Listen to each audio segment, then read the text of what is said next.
Acclamons le Seigneur.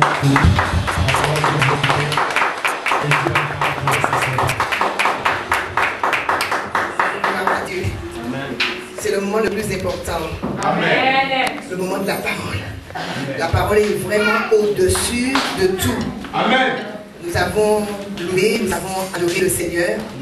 Maintenant, je crois qu'il est temps que nous puissions disposer nos cœurs pour écouter la voix du Seigneur. Et nous croyons que ce matin, il y a quelque chose de très important à nous dire. Amen. Quelque chose de très important à nous communiquer. Que son nom soit béni, que son nom soit glorifié. Je vous invite sans plus tarder à faire une lecture avec moi dans le livre de Luc.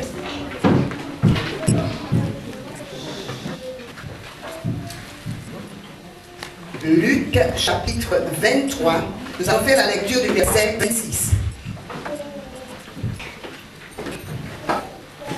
J'attends que tout le monde ait trouvé. Luc, chapitre 23, verset 26.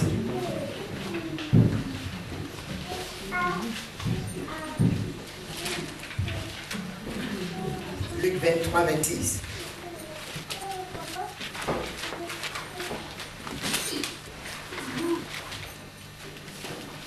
Comme ils l'emmenaient, ils prirent un certain Simon de Cyrène qui revenait des champs et ils le chargèrent de la croix pour qu'il l'apportât derrière Jésus. Amen. Amen. Que le nom du Seigneur soit béni, que le nom du Seigneur soit glorifié. Amen. Nous le savons, je ne cesse de vous le répéter, que tout ce qui a été écrit l'a été pour notre instruction.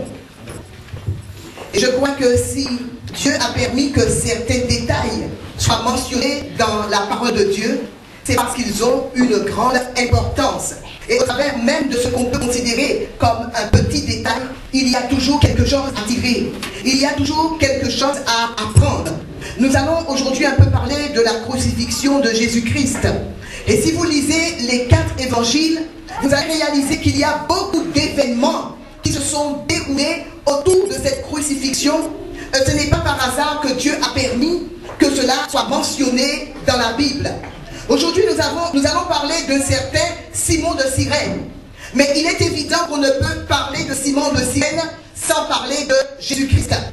Nous allons faire une petite rétrospective dans le passé et nous allons remonter à la jeunesse des choses. Et je crois que cela va nous permettre de mieux comprendre dans quel contexte ce verset a été mentionné dans la Bible. Lorsque nous prenons connaissance de la parole de Dieu, déjà au début de la création, Dieu a prophétisé en ce qui concerne le Christ. La Bible nous dit que Dieu a créé le ciel, la terre et tout ce qu'elle renferme. Et le 6e jour, il a créé l'homme. Et la parole de Dieu nous déclare que Dieu a dit, il n'est pas bon que l'homme soit seul. Faisons-lui une aide semblable à lui. Et tout porte à croire qu'il était en train de parler uniquement d'aide. Mais lorsque nous prenons connaissance de la parole de Dieu, c'était déjà une parole prophétique qui annonçait le Christ rédempteur, qui annonçait le Messie. Parce qu'il ne faut pas oublier que nous avons un Dieu omniscient, un Dieu tout-puissant, un Dieu qui connaît le passé, qui connaît le présent et qui connaît l'avenir. Et nous croyons que Dieu n'est surpris par aucune situation. Mais Dieu savait déjà ce qui allait se passer dans le jardin d'Éden. Dieu n'a pas été surpris par le péché de l'homme. Et ce n'est pas lorsque l'homme a péché qu'il a couru en vitesse pour bricoler un plan du salut.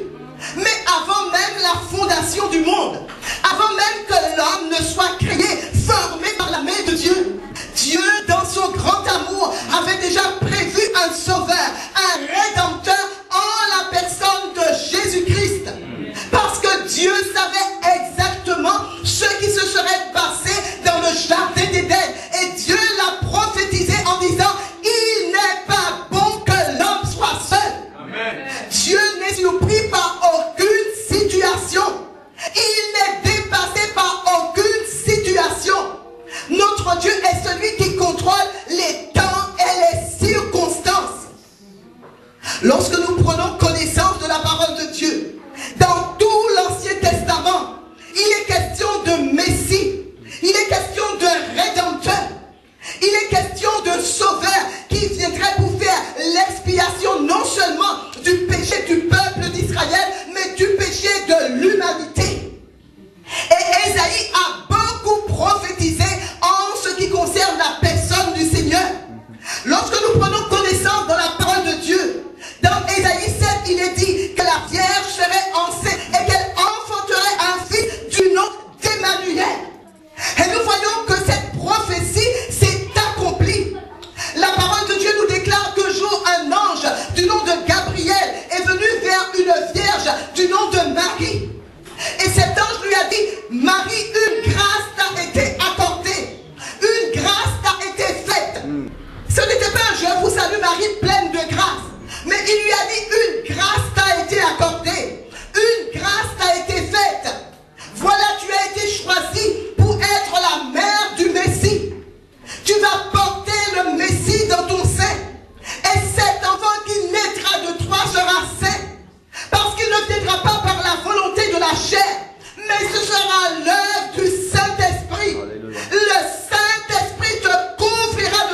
enfant que le monde célèbre chaque Noël dans la crèche n'est pas resté à la crèche. Il a grandi. Il a atteint la stature parfaite d'un homme. Et lorsque son temps a été accompli, il est rentré dans son ministère. Après avoir été baptisé par Jean le Baptiste, la parole de Dieu nous dit qu'il a choisi 12 disciples et qu'il a commencé son ministère. Et c'est ainsi qu'il a commencé à parcourir tout le territoire d'Israël et il a commencé à prêcher le salut aux hommes. Il a commencé à prêcher la repentance. Il a commencé à dire aux hommes, repentez-vous car le royaume de Dieu est proche. Jésus a beaucoup parlé du royaume de Dieu aux hommes. Et Jésus avait une mission bien déterminée. Il avait un rôle à jouer dans ce monde. Et sa mission, c'était de ramener le peuple au Seigneur. Sa mission, c'était de réconcilier les hommes avec son Père. Lorsque nous prenons connaissance de la parole de Dieu, Jésus a parcouru tout le territoire d'Israël. Et il a dit aux hommes, le salut vous est désormais accessible parce que moi, je suis la porte. Amen. Il a dit aux hommes, cette communion que vous avez perdue avec Dieu dans le jardin d'Éden, je suis venu pour la rétablir. Alléluia. Je suis venu rétablir ce que l'ennemi avait détruit. La parole de Dieu nous déclare que lorsque l'homme a été chassé en Éden, Dieu a mis un ange avec une épée flamboyante qui a gardé le chemin de l'arbre de vie. Et c'est pour cela que l'homme ne pouvait avoir accès à la vie. Mais lorsque Jésus est venu, Jésus a dit à l'homme, ce chemin qui était fermé, désormais il est ouvert parce que je suis le chemin, parce que je suis la porte. Et celui qui entre par moi, il sera sauvé. Voilà le ministère de Jésus. Un ministère de réconciliation.